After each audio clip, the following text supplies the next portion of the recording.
Jesus went to the Mount of Olives, at dawn he appeared again in the temple courts where all the people gathered around him, and he sat down to teach them. The teachers of the law and the Pharisees brought in a woman caught in adultery. They made her stand before the group and said to Jesus, "Teacher, this woman was caught in the act of adultery. In the law of Moses commanded us to stone such women. Now what do you say?" They were using this question as a trap in order to have a basis for accusing him. But Jesus bent down and started to write on the ground with his finger. When they kept on questioning him, he straightened up and said to them, "If any one of you is without sin, let him be the first to throw a stone at her." Again, he stooped down and wrote on the ground. At this, those who heard began to go away one at a time, the older ones first, until only Jesus was left, with the woman still standing there. Verse 10, Jesus straightened up and asked her, "Woman, where are they? Has no one condemned you?" "No one, sir," she said. "Then neither do I condemn you." Jesus declared, "Go now and live your life of sin." Ang Diyos po ang siyang magpala sa kanyang mga salita. This morning, allow me to use this title, Breakthrough Love, the kind of love that heals deeply, restores fully, and gives life abundantly. Ito ho, dito iikot ang atin pong mensahe ngayong umaga. Sino yung sobrang nabibless sa mga thematic messages po natin? Yung kada buwan, merong panibagong tema. Last month po, sino nakakaalala sa tema po natin? About breakthrough, ba nalimutan na? Breakthrough, kindness. Lenye po isipin nyo. May overdose na kang sobrang ganaka. Amen po ba? Isang buwan mo ba namang maririnig yung preaching about kindness? May problema ka na lang pag di ka pa bumait. Amen po ba?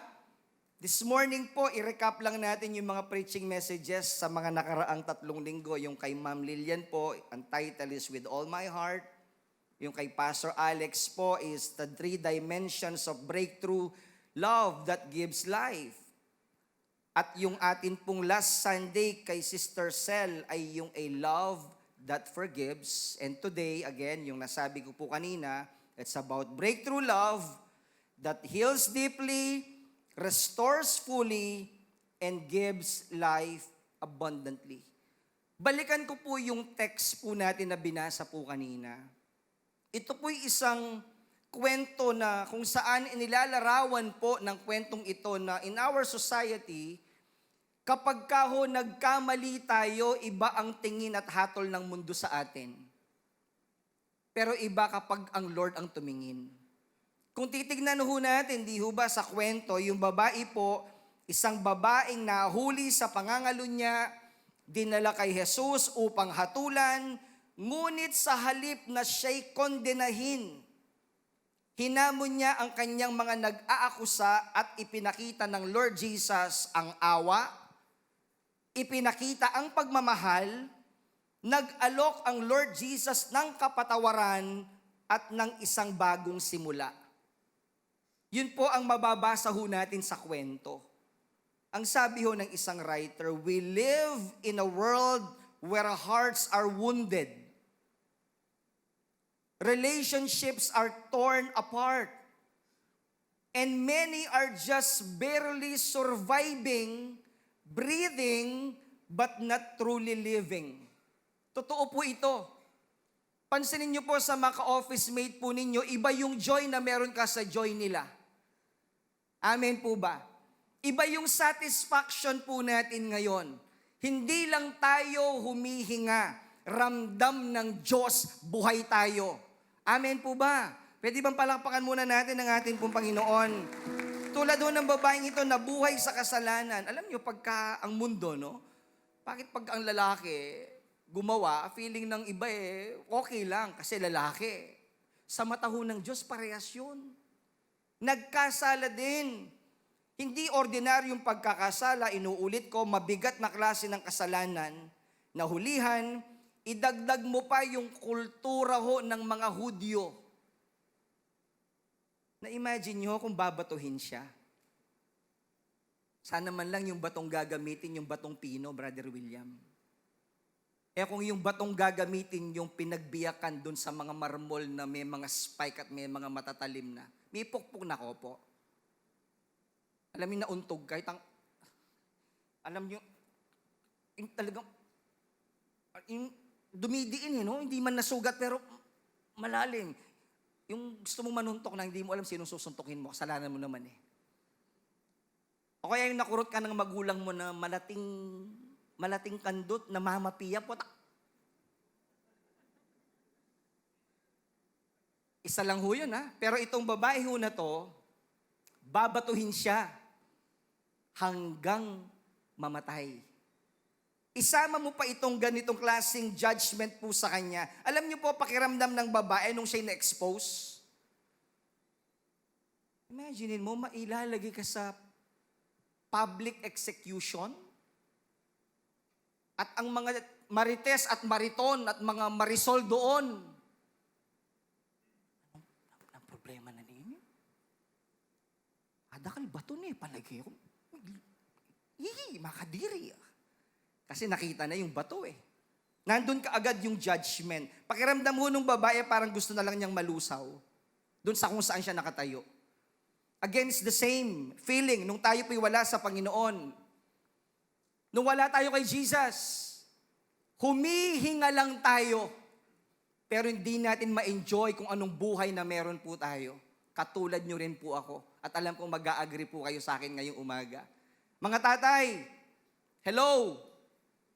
Ilang litrong ESQ ang nainom nyo? What balo king ESQ na, Brother Romy? Ilang Red Horse ang ininom nyo? Bakit po? Hindi natin alam yung halaga ng buhay noon. Pero ngayon po, sobrang biyaya at pagpapasalamat natin sa Diyos. Tinawag at pinili ho niya tayo. Amen po ba? Pwede bang palakpakan muna natin ang ating pong Panginoon? Ba't ko nasabi na noong wala tayo sa Panginoon, humihinga lang, nag-i-exist ka pero hindi mo alam yung halaga ng buhay mo? Kasi noon trabaho ka lang ng trabaho. Hindi mo ma-appreciate yung trabaho mo kasi puro ka reklamo. Ang inihintay mo, 15:30. Diba? Pero ngayon, alam mo, kahit maraming challenges, pag nagsuot ka ng uniform, proud ka. Oh, praise God. DPWH employee. Proud ka. Ay, alam mo, malinis ka di ba? Nabahiran lang Sa pamilya ho natin, halos maganda ang pamilya pero ayaw mong umuwi kasi hindi mo naintindihan anong meron sa pamilya. Palasimba naman tayo noon. Amen po ba? Nino po rin kaklase ko Kenny, mapalasimba na kanita. Ken mo kilwal. Sino dito yung palasimba noon pero sa labas lang siya? Kalupa ko. Kaya po ang manay ka pang masanding amalan, makanya malang. Kasura naman malan din Nagsimba ka pa. Tanungin niyo yung sarili ho ninyo, ganun tayo. Hindi makita yung halaga. May isang nanay yung lumapit sa akin, nagpa-pray. Dahil lang senaryo ho nila, nagkaroon ng problema yung asawa na paralyzed kalahati ng katawan. Very active yung lalaki before. Pero nung nakaranas ng stroke, nakulong sa bahay. Then kinukumusta ko yung nanay, umiiyak kasi hindi na ma-appreciate nung asawang lalaki yung ganda ng buhay na meron po siya. Yes, facing that reality, na stroke siya, pero normal pa rin yung activity ho niya. Kahit ilang doktor na magagaling, kaya siyang ipa-check up, pero ayaw niyang magpa-check up. Kahit anong bansa ang puntahan po nila, pwedeng magpunta, meron siyang nurse na kasama, kahit business class, kayang sumakay, pero hindi niya gustong gawin. Bakit? Nakulong siya dun sa ganung sitwasyon na parang wala nang kwentang buhay po niya. Ang sabi ko sa nanay, sabi ko, Nay, kumusta ho kayo pag galing niyo sa trabaho? Kinukumusta po kayo? Sabi niya, Pastor, wala na po yun. Ang sabi ko sa nanay nito, sabi ko, Nay, kung yung asawa ho ninyo, buksan lang niya yung mata niya. Naku, kung ibig sabihin, minsan nalilimutan natin yung mga bagay na meron tayo na sa iba pangarap lang. May kausap po ba ako ngayong umaga? Kayong mga young people, wag puro reklamo. Yung meron po kayo, mga anak, sa iba, pangarap lang. Naku, niyo ibig ko sabihin? Sabi ko, kung ito yung buhay ko, napakasipag ng asawa ko, nandun ako sa bahay, pero todo suporta, tumatakbo ang business, buhay ang pamilya, baka wala na akong ibang gawin maghapon, hindi na mag-praise the Lord, na mag-praise the Lord, na mag-praise the Lord na lang. Pero binulag ng ganong klaseng sitwasyon. Napakapalad po natin ngayong umaga. Naintindihan natin ang dakilang pag-ibig ng Diyos. Amen? Let's give one more clap offering for the Lord Jesus. May mga taong humihinga na lang, pero hindi maramdaman ang halaga ng buhay. May good news po ko sa inyo. You want good news? You want good news? Roll back bukas. 8 pesos to 10 pesos sa diesel. Ganado na naman yung mga naka-diesel engine. Bababa. And another good news, kinancel ho yung excise tax ng LPG at ng kerosene. Hindi ng gas at saka ng diesel. Parang wala din naman eh. Pero ito ho yung mas magandang good news. There is a love that can reach the deepest pain. A love that can pick up every broken piece. A love that doesn't just comfort but completely transforms. It is a love that heals what medicine cannot heal. It restores what time cannot restore. It gives life to what we thought was already dead. This is the love, or this is not just any love, this is the love of God. Ang dahilan kung bakit hanggang ngayon, ine-enjoy natin ang buhay natin ito, simply because ang pag-ibig ng Diyos kailanman ay hindi nagmamaliw. Amen po ba? Ephesians 2 verse 3 to 5. But because of His great love for us, God, who is rich in mercy, made us alive with Christ even when we were dead in transgressions. It is by grace you have been saved. 3 puntos po ang iiwan ko in connection dun sa text na atin pong binasa po kanina. Ano bang pag-ibig meron ang Diyos na ipinadama sa babae pong ito? Hopeless na.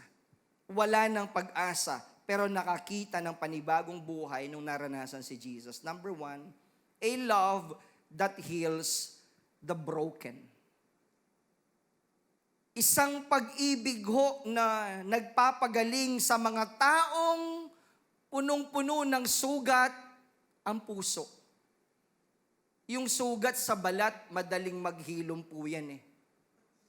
Pwedeng mawala. Pwedeng ipagamot, pwede mong ipaplastic surgery kung may kaya ka sa buhay. Pero yung sugat na dulot ng masasakit na karanasan, Diyos lang ho talaga ang pwedeng makapagpapagaling po nito. Ang sabi ho ng Psalm 147 verse 3, He heals the brokenhearted and binds up their wounds. Napansin niyo po yung babaeng nabuhay sa kasalanan? Wala nang mukhang yaharap sa kanilang komunidad. Amen po ba? Yung ma-expose ka, yung maipabalita sa karamihan kung anong klaseng babae ka, kahihiyan po yun. Pero on the rescue ang Lord Jesus, kaya po niyang pagalingin ang isang klase ng sakit na hindi kayang pagalingin ng sino mang doktor. Pag pinansin niyo po ang New Testament, the Gospels po, Matthew, Mark, Luke, and John, maraming senaryo ho na ang Lord nakasalamuhan ng iba't ibang klase ho ng tao. Magbabasa ko ng isang kwento ho in Mark 5. Verse 25 to 34. Sa Tagalog po. Kasama rin doon ang isang babaeng 12 taon nang dinudugo. Hirap na siya sa kanyang sakit na iyon. Marami ng doktor ang sumuri sa kanya. Take note Nung time ho na yon ni Jesus, marami ng magagaling na doktor. Naubos ang kanyang ari-arian sa pagpapagamot, ngunit hindi pa rin siya gumaling. Sa halip, pakibasa, lalo pang lumala ang kanyang, nakaka-relate po siguro yung iba ho sa atin. Nabalitaan niya ang tungkol Jesus, kaya nagipagsiksikan siya hanggang sa makalapit sa likuran ni Jesus at hinipo ang damit po nito. Sa ibang translation, yung laylayan. Sapagkat iniisip niyang mahipo ko lang ang kanyang damit, gagaling ako, agad ngang tumigil ang kanyang pagdurugo at naramdaman niyang magaling na siya. Grabe ho yung milagrong ito. Verse 30, naramdaman agad ni Jesus na may kapangyarihang lumabas sa kanya, kaya't bumaling siya sa mga tao at nagtanong, sino ang humipo sa aking damit? Parang naguluhan yung mga disipulo ni Lord eh. Ika, daming umahawak sa kanya. Pero naramdaman ng Lord yun. Sumagot ang mga alagad, nakita po ninyong napakaraming nagsisiksikan sa paligid ninyo. Bakit pa ninyo itinatanong kung sino ang humipo sa inyong damit? Etong maganda. Subalit lumingon-lingon si Jesus upang tignan kung sino ang humipo sa damit niya. Palibhasa'y alam ng babae ang nangyari, siya'y nanginginig sa takot na lumapit kay Jesus. Nagpatira pa at ipinagtapat ang buong katotohanan, subalit sinabi sa kanya ni Jesus, anak, ito yung word ng Lord. Diba? Kayang i-heal yung mga broken. Anak, pinagaling ka ng iyong pananampalataya. Umuwi ka na at ipanatag mo ang iyong kalooban, ikaw ay magaling na. To God be the glory. Ito yung sitwasyon na kahit anong lalim ng mga nararamdaman ho natin, kahit na sabihin mong tinatakwil ka na ng mundong ginagalawan mo, society na kung saan ho tayo nabibilang, gusto kong sabihin sa inyo pong lahat, hindi pa po tapos ang istorya ng Diyos sa buhay nyo. May ganitong season sa buhay po natin na kayang pagalingin ng Diyos yung pinakamalalim na sugat sa ating mga puso. Amen po ba? Pwede ba natin palapakan muna ang ating po Panginoon? Ilang years na merong ganong sakit yung babae? 12. Pasensya na ho, alam ko sa kababayan is maximum is 4 days. Ito ho, 12 years. Imagine niya po na niya itsura. Baka wala ng dugo sa labi ito. Anemic na. Baka ho yung katawan ho niya talagang nanglalambot na. Pero ang tanging desire ho niya ay, out of frustration. Di ba sa mga sitwasyon na desperado ho tayo, may kasabihan? Di ba may kasabihan? Kapag ang tao nagigipit, sa Bombay kakapit, mali po yun. Kapag ang tao nagigipit, sa patalim, kumakapit. Itong babae po na to, hirap na siya marahil, exhausted, pagod na pagod. 12 years kang dinudugo. Nakita na nandun na si Jesus, nag-effort po yung babae. In fact, sabi nga ng Bible, yung ilalim ng damit ang pinuntirya po niya. Hindi man lang yung mahawakan yung shoulder ni Jesus, mahila ko yung, hindi ho, laylayan eh. So therefore, baka gumapang pa ho yung babaeng ito. Out of frustration, sometimes, talagang hindi naman sa parang binabaliwala natin yung siyensya. Pero minsan ho, yung pananampalataya, pag umiral, higit sa siyensya po ito eh. Amen po ba? Let me tell you a story ho, yung nanay ko na share ko na last sa mga preachings ko, naputulan ng daliri ang nanay ko sa paa. Yung inlalaki ho niya sa paa. Nakita ko yung nanay ko, daliri lang ang naputulan ho niya, na-depreso ang nanay ko. Bumagsak ang katawan, ambok ang bibig ng nanay ko, paborenyo na akong mati. Alam niyo yung pag-anak ka, yung ganun lagi, araw-araw na ginawa ng Diyos, na nakita mo ang daliri ng nanay mo putol, Tapos ang bukang bibig ng nanay ko, hayaan nyo na lang akong mamatay. Ang gana ko, Kenny, 70 plus na ang nanay ko. So bilang mga anak, hindi pwede yon. Pinagamot ho namin ng nanay ko. May nag-recommend, hanap kami ng wound specialist kasi hindi gumagaling ang sugat ng nanay. Nung chinyek, ang sabi yun ng doktor, may baradong ugat sa paa ang nanay nyo. Kahit anong gamot ng gawin po natin, hindi gagaling yan unless ipa-Doppler nyo. When you say Doppler po, X-ray, kakaibang klaseng X-ray, yung ugat, titignan kung hanggang saan ang bara. Ang sabi yun ng doktor na napaka-prangka sa akin, sabi niya, tayo nagagawal installment, yung bitis ng Mayo. When you say installment, yung kada may mangingitim, tinatanggal. Sabi niya, prangkahan, kung ano yung nagbara, sabi niya, I suggest, yun ang alisin natin. Kaya lang, i-ready nyo ang nanay nyo. Ganun ho yung word niya. Sabi ko, Doc, ano yung para lang namang maibsan yung sakit? O, linisin ko. Every Friday po, nagpupunta kami sa Calcutta. In every session, 10,000 per session, lilinisin yung sugat ni nanay, walang anesthesia. Ako na anak, pag nakita kong nanay ko, namumutla, talagang nanginginig yung laman ko.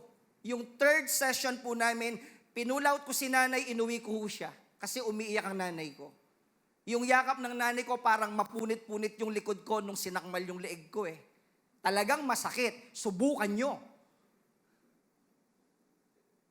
Pagdating ho sa bahay, nag-pray ho kami ng nanay ko. Sabi ko, Ma, kung ayaw mo nang magpunta sa doktor, mag-pray tayo.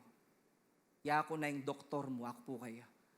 Hindi ko sinabi sa nanay ko na may assessment na baka maputol yung paaho niya. Hindi ko sinabi ho yun. Siyempre, lalong mawawalan ng pag-asang nanay ko. Alam nyo, I'm here not to violate yung science po, no? We respect doctors. Inuulit ko, pag may frustrations ka, lahat gagawin mo bilang anak. Sabi ko sa nanay ko, Nay, yakong mag-doktor mo pa. Nakadalan kitang manakit kaya ko. Nakita ko yung kaibigan ko, akala ko putol na yung pa eh. Nung nakita ko, naghilom. Anong ginawa mo? Again, please, wag niyong ma-misquote itong testimony ko po. Kumbaga, yakap na lang sa isang bagay na alam mong magsasalba sa nanay mo. Sabi niya, Pastor, baka hindi ka maniwala. Ginamitan ko ng dahon ng malunggay, dinikdik ko, tapos pinipisa ko, dinidikit ko, binabandel ko araw-araw. Sabi ko sa nanay ko, Ma, malunggay mo pala eh. Wala ng 10,000 ako. May katipid ka tani ako. Sabi ko ng nanay ko, sige itong, nandiyan ka nanay, tapal mo. Alam mo ng nanay, di ba? Nanay ko pa naman, ma-herbal po yan eh. Laking kamuning Mexico ho yan eh. Araw-araw ho, kuha ko ng malunggay, dik. Pero syempre, wala na hong mas higit pa sa pananalangin. Every day, inihimas ko yung paa ni nanay. Lord, I pray, release your miraculous healing. In 2 months po, natuyo ang sugat ng nanay ko. Hanggang ngayon, 2 years, buhay at kompleto ang parte ng katawan ng nanay ko. Hindi ko kayang tanggapin na sa edad na 70 years old ang nanay ko ay mawalan pa ng paa. Inilaban ho namin. Hindi sa pera, hindi sa husay, kundi alam ko ang Diyos ay kayang magpagaling. Amen po ba? Yung best nga ang clap offering for the Lord Jesus. Ilang years ho yung season na ganun namin. Kami nasa hospital, syempre, yung nanay, alaga-alaga, yung bukang bibig ho niya. And we saw kung paano ang Diyos ay kumilos. You know, brokenness can last long, but it's not forever. Pakisabi nga ho sa katabi nyo, sandali na lang yan. Kung nandyan kayo sa season ng brokenness, tinetest ng Lord yung faith natin sa Kanya, Pastor, 5 years ko nang pinagpipray ang asawa ko. Di gawin mong 6 years. Pastor, 10 years na. Dagdagan mo pa. While you are waiting, God is still preparing your breakthrough. Huwag tayong mainip. Amen po ba? Another is, brokenness does not disqualify you from God's love. Ito hindi parusa sa atin. Ito po'y paraan ng Diyos para tayo po ay Kanyang bigyan ng panibagong pag-asa sa buhay. And not all brokenness is visible. Tingnan niyo ho yung katabi ho ninyo. Santing napiblas ne. Pormanan eh. Tignan nyo yung katabi ho ninyo. Formang mayaman, ha? Formang milyonaryo. Pero pag uwi sa bahay, naiyak ho yan. Sila at ang Diyos lang. And I appreciate lahat ng mga life group leaders po natin sa church. Palapakan naman natin yung mga life group leaders po natin. After the service, sila yung masipag na, ay sister, brother, kinita pa. Magkwentuhan tayo itang preaching nandin, pisabyan tayo. Praise God, usap muna tayo. Pray. Tapos yung life group leader, akala mo Superman. Praise God, God is good, amen. Oh, praise God, hallelujah. Hindi nyo alam pag-uwi sa bahay. Kino, hanggang kapilan ni Kino. Kino. Malalim ang iyak. Sabi ng miyembro, Pastor, hindi po halata sa leader ko eh. Lawin niya po ulit si Pig. Lawin niya. Eh halata. Biyasa yang magdala. Tama yung sinabi ko? Brother Noy? Ako po sinabing magdala yan eh. Ang sinabi ko, marunong siyang magdala. Tingko pong ibiye grupo kaya kayo po taburiyeng ikantay ni tangkareng platters. Oh yes, I'm the great pretender. Baluye. Retang mikanta po, mga tuwano po dito. Yun ang buhay eh. Iyo ba? Kung sisimangot ka, may magagawa ka ba? Kung magwawala ka, may magagawa ka?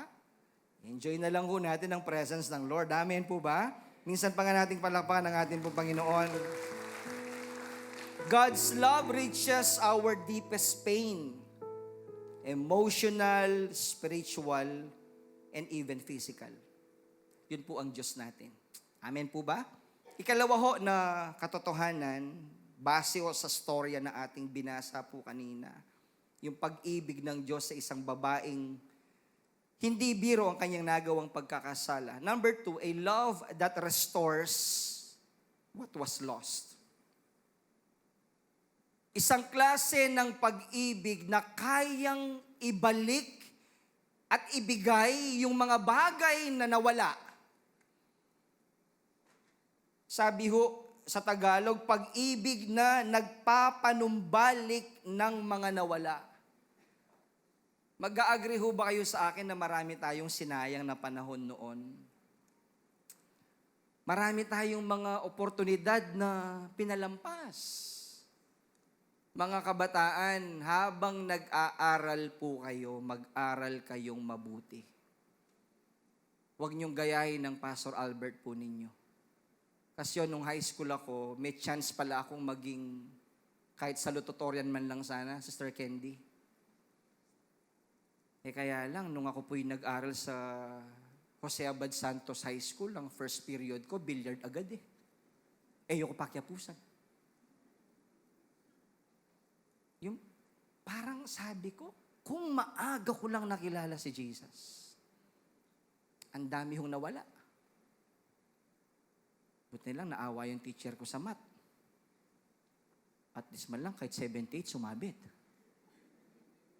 Favorite ko pa naman, Ate Cora, yung physics. Yung table na may memorihin mo lahat, William. Ang tawag doon? Yung merong gold, may potassium, may ano. Minamagic ko yun. Kailangan mong silipin kasi marami. Huwag niyo kong gayahin. Ang dami hong nasayang. Ito hong kwento sa Luke 15 about the story of the prodigal son. Hindi ko kayang i-elaborate po, kulang tayo sa oras. Pero alam natin ang storya.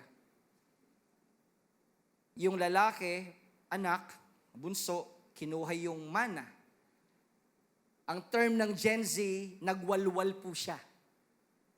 Diba? Yun ang term ng mga Gen Z ngayon. Tama ba, teacher? Nagwalwal, walwala. Walwalin niya. Yung pala, yung naging waldas, naging burara. So, inubos ang lahat ng kayamanan na binigay ng tatay.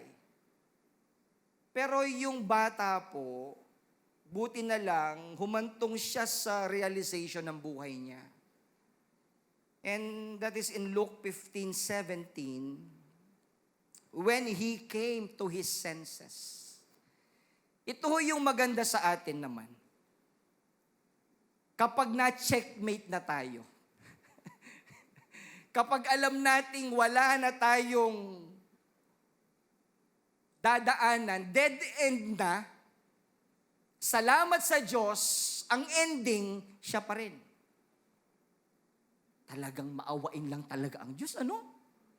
Kahit madalas ginagawa natin siyang last 2 minutes sa buhay natin, ang sabi niya, when he came to his senses, he said, I will set out and go back to my father. Yun ang realization po niya. Marami pa po ito. Ang sabi nga niya, pag uwi ko sa bahay, kahit wag na akong ituring ng aking ama bilang kanyang anak, ituring na lang akong kanyang alipin. Bakit? Kasi nabalitaan po niya yung mga alipin sa kanila kung anong kinakain ng tatay, yun ang kinakain ng alipin. Samantalang yung mama niya po kanyo. Frustrated talaga. In Luke 15:20 po, fast forward, after that realization, di ba nagtangka na siyang umuwi? Sabi ho dito, but while he was still a long way off, his father saw him and was filled with compassion and he ran to his son. Imagine that scenario, yung ganung eksena. Naglayas ka.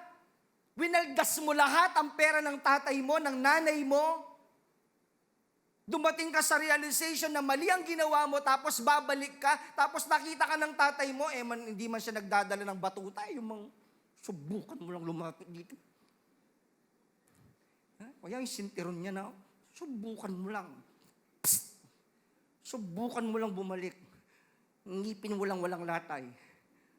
Pero hindi yun ang sinabi ng Bible. Anong sabi yun ng Bible? Malayo pa lang ho ang kanyang anak na una pang tumakbo ang tatay para salubungin po ang kanyang anak. Ano ho yung lesson na meron po dito? You may be lost, but you are never unloved. Grace runs to restore what sin has taken away, meeting you even before you reach the door. The Father does not reject you in your brokenness. He restores you with compassion and purpose. Your past may have taken much from you, but it cannot stop the love that brings you back. And the moment you decide to return, your restoration already begins. Doon pa lang sa realization po natin, muli nang pinapanumbalik ng Diyos yung mga bagay na nawala po sa atin. Karapat dapat palakpakan ng atin pong Panginoon. Hallelujah. God's love is not limited by your past. It specializes in restoration. Maraming pwedeng ibalik ang Diyos sa atin. May mga broken dreams, mga goals and ambitions po natin. Ilang mga pointers po under the story of the prodigal son. Even in his lowest failure, the prodigal son was still a son because identity is stronger than mistakes. Kahit sinabi pa ng anak siguro sa tatay, di ho ba, sinabi niya, tay, ituring nyo na lang po akong alipin, wag na pong isang anak. Anong ginawa ng tatay? Katayin nyo yung pinatabang guya. Kunin nyo yung sandalyas, sing-sing, yung robe, ipasuot nyo sa anak ko. It symbolizes yung identity ng anak, nandun pa rin. Hindi tumitingin sa nagawang pagkakasala. What else? When he decided to return home, he discovered that the Father's love was already running toward him. Minsan nahiya lang tayo lumapit sa Diyos eh. Pero madalas ang Diyos hinihintay ho tayo. The story of the prodigal son proves that no distance, no sin, and no failure can stop the restoring love of the Father. In Luke 19:10, for the Son of Man came to seek and save the lost. John 10 verse 10, pakibasa po natin. The thief comes only to steal and kill and destroy. I have come that they may have life and have it to the full. Nasabi ko po kanina, ang daming ninakaw ni Satanas sa atin. And until now, yung kanyang template po, umaandar pa rin. Yung kanyang tactics, umaandar pa rin. Ilang mga bagay po ang pilit na ninanakaw ni Satanas sa atin. Number 1 is the peace of mind. Mag-a-agree ho kayo sa akin. The enemy steals your peace through fear, anxiety, and overthinking, especially yung nangyari sa Iran. Ang dami kong nakita, may kakilala ako dito umaaten. Grabe, punong-puno yung cart niya sa Walter Mart. Baka nag-panic buying po siya. Nung nabalita ang may gera sa Iran, walang problema. Kung may pambili ka, magandang mag-panic buying. Pero kung wala kang pagbili, mag-panic ka na lang. Walang buying po yun. Okay din naman. Puro panic na lang, wala nang buying. Yung nandun ka sa harap ng grad, yun na, panic na lang, wala nang buying. Ano pa po? Your joy. Pilit na ninanakaw ni Satanas, the devil replaces your joy with sadness, stress, and negativity. Paggising niyo sa umaga, ano ang aura?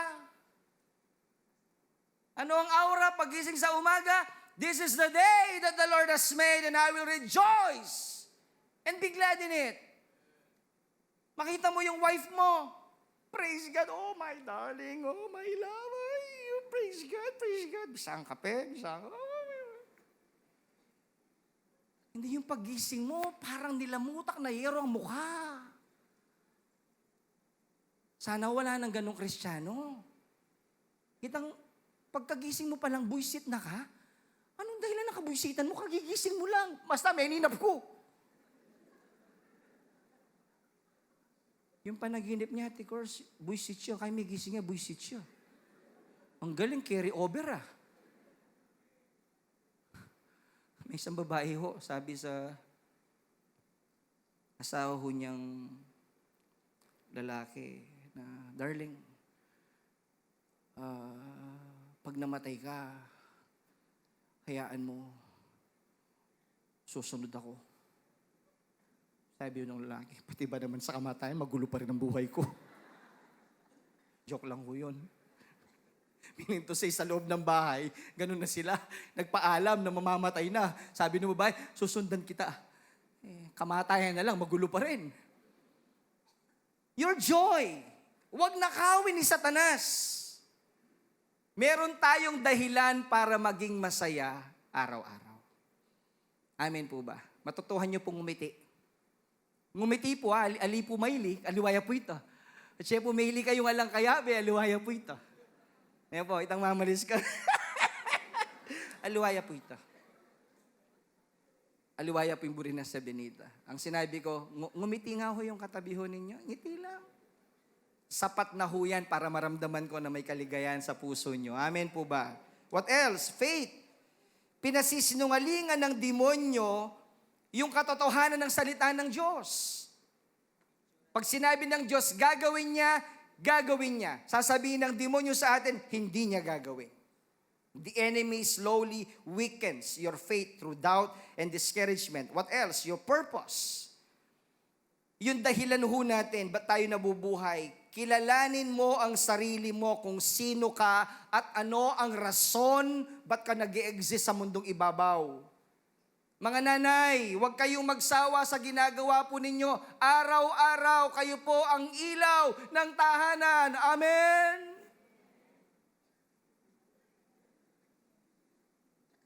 Kung kayo po ang tagapagluto, i-enjoy po ninyo ang pagsisilbi at pagluluto. Amen?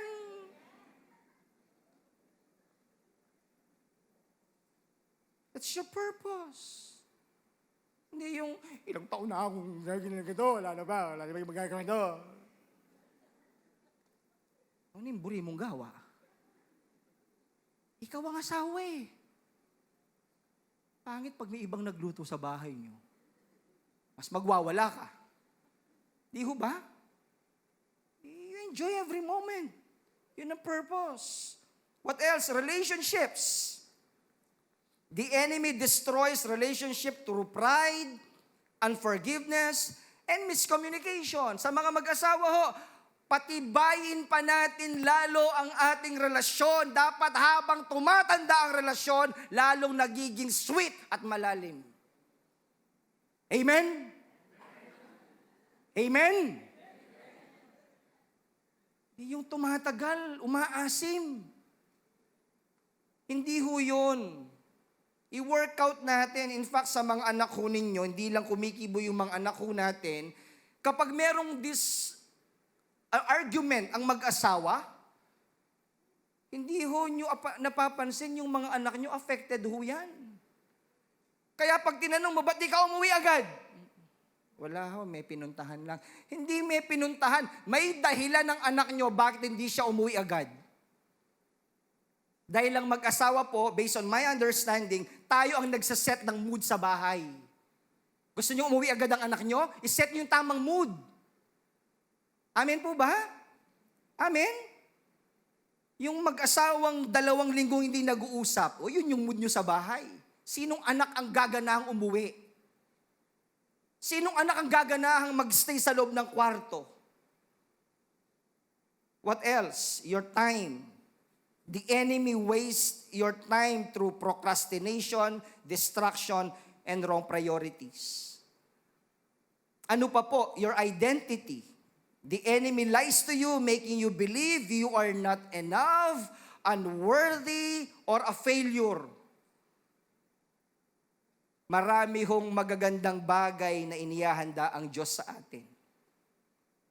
Maraming nakalaang sorpresa ang Diyos. Last po, the enemy or hope, the enemy tries to steal your hope through failures and disappointments. Ito yung mga bagay na pwedeng nakawin ni Satanas. Pero kayang i-restore ng pag-ibig ng atin pong Panginoon. Amen po ba? And we just give the best clap offering for the Lord Jesus. The third po, and the last, before ho tayo manalangin. I-recap lang ho natin what is my point 1. Love that heals the broken. Number 2, love that restores what was lost. And the third po, a love that gives life. Ibalik natin dun sa last part ng verse kanina, anak, yung text ko dun sa babaeng nagkasala. Ipakita ko lang yung last part ng verse. Ang sabi po doon ng Lord Jesus, doon sa huling talata ho na yon, yung pinakaunang verses, anak. Doon sa pinaka-text po natin. Yan. Sige po, yung last part niya. Yan. Sabi ho niya dito, in verse 11, "No, sir," she said, neither do I condemn you." Jesus declared, "Go now and live your life of sin." May mga bagay tayong kailangang maintindihan at makita ngayong umaga. Itong buhay na niregalo ho ng Diyos sa atin. 3 ho yung nakapako sa krus. Ang nasa gitna si Jesus. May 2 kriminal na nasa kaliwat kanan ng Lord. Pero magkaiba ng pananaw about the Lordship of Christ. Doon sa Luke 23:43, may sinabi ang Lord. Doon sa isa, "Today, you will be with me in paradise." Tandaan niyo po itong verse na ito. Maya-maya, itatanong ko ulit. Atras tayo ng kaunti. In verse 39 to 43. One of the criminals who hanged there hurled insult at him. "Aren't you the Messiah? Save yourself and us." Sabi yun ng isang kriminal. Sabi niya, kung ikaw talaga ang anak ng Diyos, iligtas mo kami. Meaning to say, mag-exhibition ka kung kaya mo. But in verse 40 to 41, "But the other criminal rebuked him." Don't you fear God, he said, since you are under the same sentence. We are punished justly, but this man has done nothing wrong. In verse 42, sabi ho nung magnanakaw, kriminal kay Jesus. Di ba yung isa ininsulto si Jesus? Pero yung isa, anong sabi ho niya? Then he said, Jesus, remember me when you come into your kingdom. Again, yung verse 43, yung sinabi ko po kanina. Today, sabi ni Jesus, Jesus answered, I truly tell you today, you will be with me in paradise. Fast forward po natin. Anong senaryo sa langit nung namatay yung kriminal na to? Di ba sabi ho ng Lord, you will be with me in paradise? Ano yung senaryo sa langit? Palagay ko dun sa Book of Life, nandun yung anghel. Alwa po yung San Pedro na yung kwento yung San Pedro, tatala niya pang manok Hindi ho yun, wala sa Bible yun. Baka merong information area sa heaven. Siyempre, yung papasok, medyo parang may maglalag muna. I-QR ba? I-QR. May seat number, no?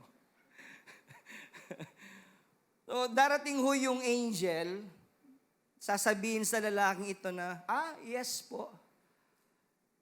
Name please. Sinabi ho niyang Alberto Musni. Yun yung pangalan ng kriminal na pusakal. Tinignan yung listahan.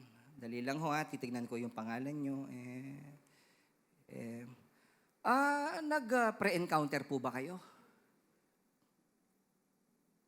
Ano ho yun? Sabi nung pusakal. Di bali na. Nag-membership class ka ba? Hindi ko po alam yun Water baptism. Sabi ho nung wala po akong sige. Yung doctrine about eternal Godhead, kabisado mo? Sabi ho ng criminal, wala rin po akong alam Sabi ho ng angel, sandali lang brother, tawagin ko yung supervisor ko. Yung angel, supervisor na humarap. Anong problema, sir? Medyo struggle ako ng konti. Hindi lang po pangalan, Alberto Musni. Nandito ka Nandito pangalan mo Ano ba ang meron? Nandito ka. Sabi ho nung anghel, explain mo sa akin. Sabi ho siguro nung kriminal, ang tanging alam ko lang ho kasi, yung kasama ko napako sa cross. Sabi ho niya sasamahan niya ako sa kanyang paraiso. Yun lang ang tanging alam ko. Hindi ho nag-water baptism yun. Huwag kayong magdahilan, baka hindi kayo magpapa-water baptize. Eko makapako. Baka yung iba, ito pala, man may GR Eko makapako. Nandun siya, saved by His grace. He made it. Nandun. Hindi dahil siya'y mayaman, hindi dahil marami siyang nagawa sa simbahan,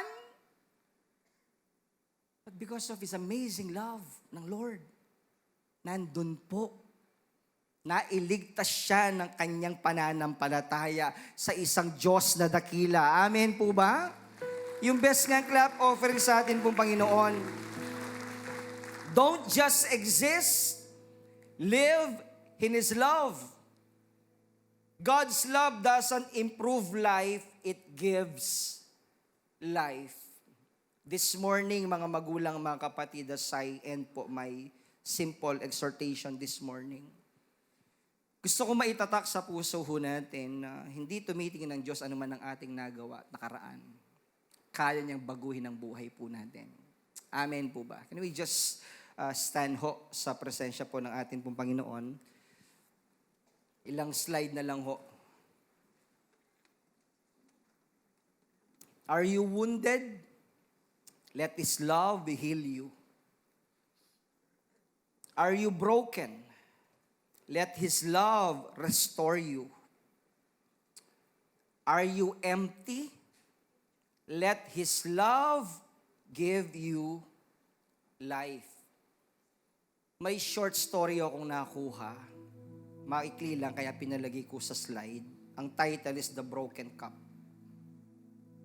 A little girl accidentally broke her father's favorite cup. Maybe yung mug ng daddy niya. Afraid, she tried to hide the pieces. When her father found out, she expected punishment. Instead, he gently held her hand and said, "We can fix this together." They carefully glued the pieces back. The cup was no longer perfect, but it became more special. Habang ako po ay nagme-meditate, ang inyo pong lingkod, Pastor Albert, marami pong kapalpakan sa buhay. Pagiging honest po ako sa inyo. Maraming taon akong sinayang, maraming mga bagay na sinira, maraming panahon na binaliwala, hindi ko naintindihan noon yung halaga ng buhay. But then, habang ginagawa ko itong lesson na ito, yung bintana ko kasi ng bahay namin, nandun yung harapan, nakita mo yung kalangitan. Nag-whisper ako sa Lord ng simpleng tanong, Lord, what is my credential? Ano ba yung qualification ko? Bakit mo ako pinatawad? Wala akong karapatang tumayo, humawak ng microphone, ipangaral ang pag-ibig mo, salita mo na makapangyarihan. Wala akong kwalifikasyon. Wala. Napanood ko yung testimony ni Berwin Mailey. Mas akong sumabog.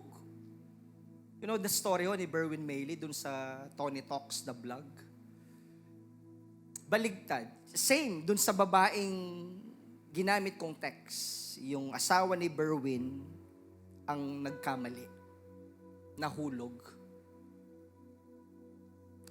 Ang sabi ni Tony kay Berwin, Berwin, paano mo nagawang patawarin ng asawa mo? Artista kilala. Allow me to say these words. Ang sabi ni Berwin, sabi niya, Tony, siraulo din naman ako eh.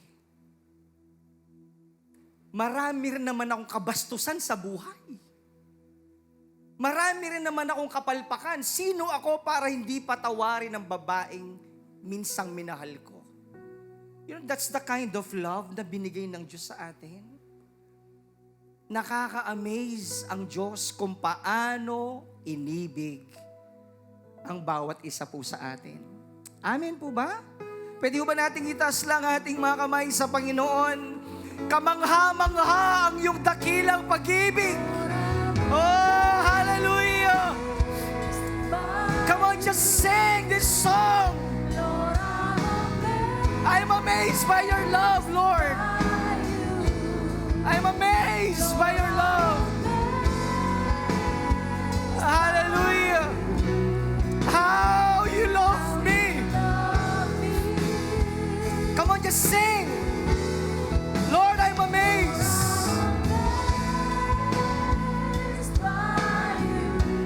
Lord, I'm amazed. Hallelujah.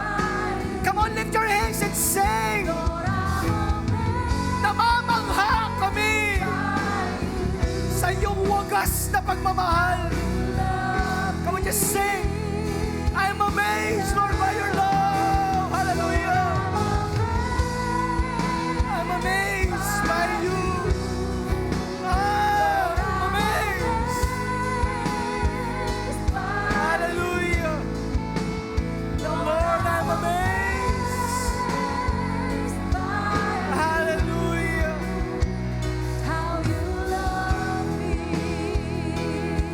Just sing. Hallelujah.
love, Lord.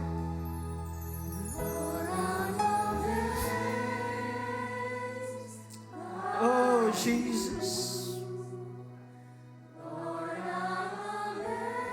I'm amazed, Lord, by your love.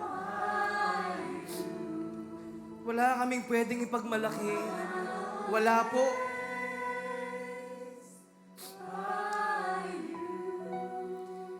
Maging yung mga nasa overflow room, kinakausap tayo ng Diyos ngayong umaga. Magandang realization po natin this morning, sino po ba kami, Panginoon? Sino po ba kami? Pinagkalooban ka ng Diyos ng yaman, ng titulo, ng magandang estado sa buhay. Hindi dahil magaling ka. Salamat, Lord, sa biyaya mo po. Dahil lang, Lord, sa iyong habag at biyaya. Just commune with the Lord. Just allow the Lord. May pinagagaling ang Panginoon sa oras na ito. May pinalalaya ang Diyos sa oras na ito. If you feel broken,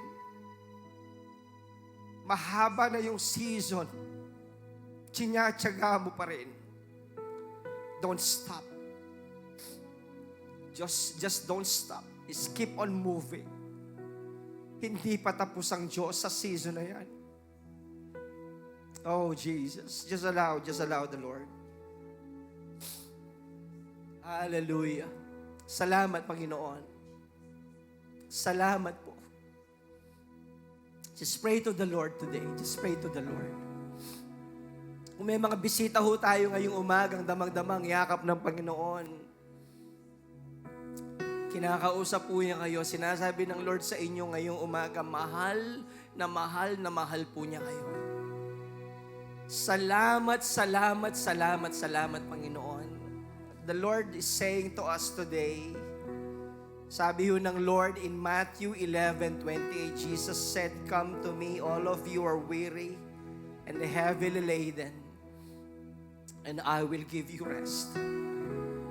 Kung kayo man po ay naghahanap ng kapayapaan, ng kagalingan sa puso,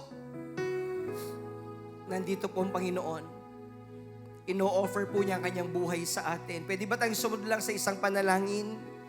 Sabihin po natin lahat, Panginoong Jesus, sa umaga pong ito, lumalapit ako sa iyo.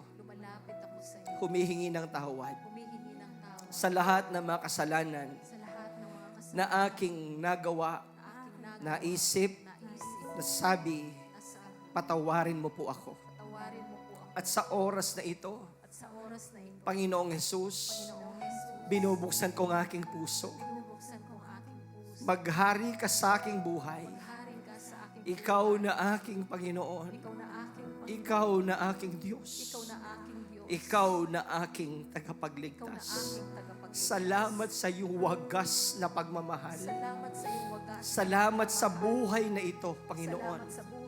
Salamat sa buhay na walang hanggan. Ito po ang aking dalangin ng may pasasalamat sa pangalan ni Jesus. Can we just lift our hands? Oh, hallelujah! Dakila ka, oh Diyos, dakila ka, Panginoon. Hallelujah!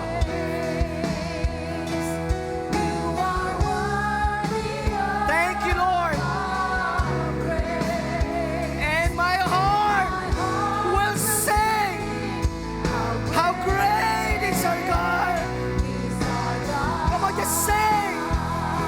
Oh, hallelujah.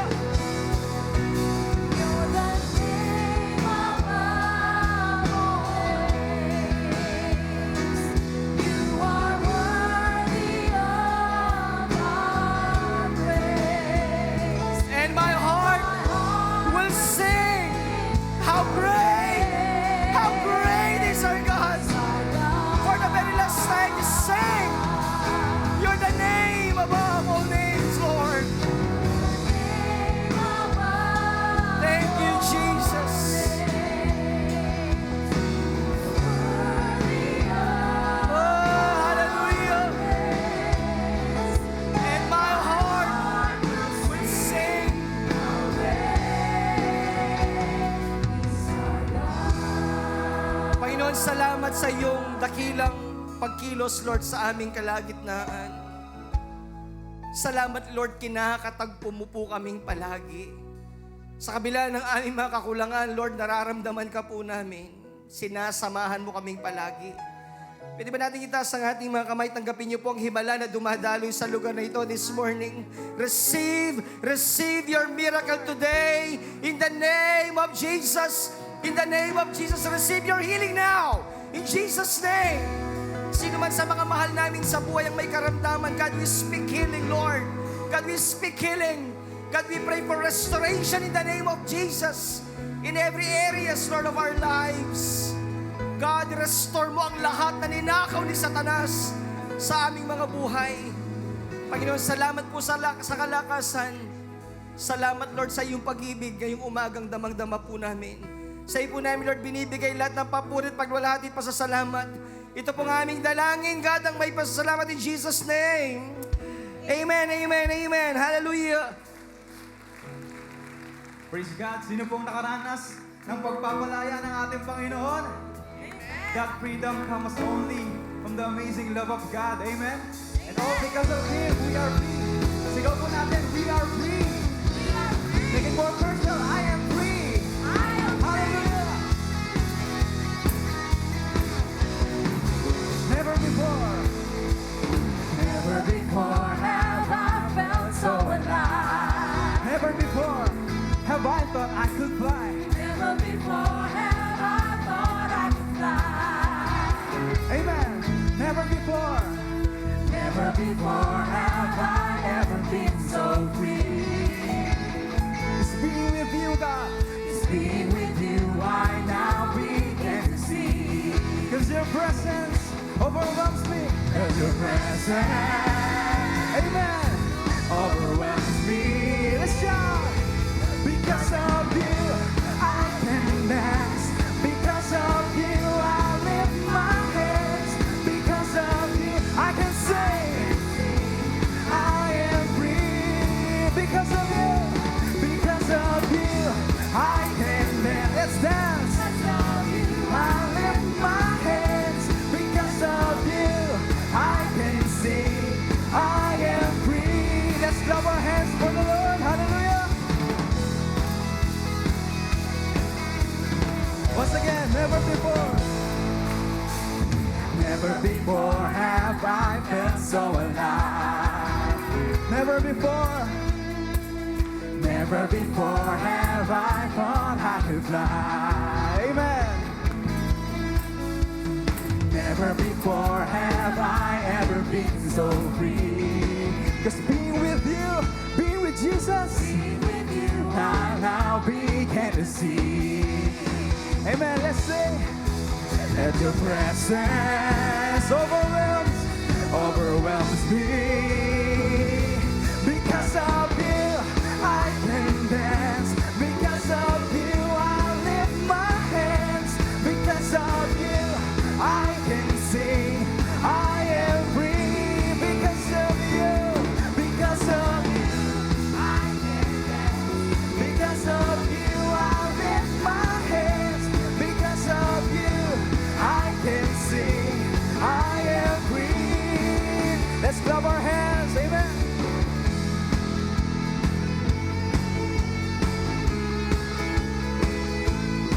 Let's sing. We jump and shout and dancing, spinning, singing. There's freedom. We jump and shout and spinning, singing. There's freedom. We jump and shout and dancing, spinning, singing. There's freedom. Tell to your neighbors, we're jumping. There's freedom. Spinning, singing. There's freedom. We jump and shout and dancing, spinning, singing. There's freedom. We jump and spinning, singing. There's freedom. We jump and shout and dancing, spinning, singing. All together now. Because of you, I can dance. Because of you, I lift my hands. Because of you, I can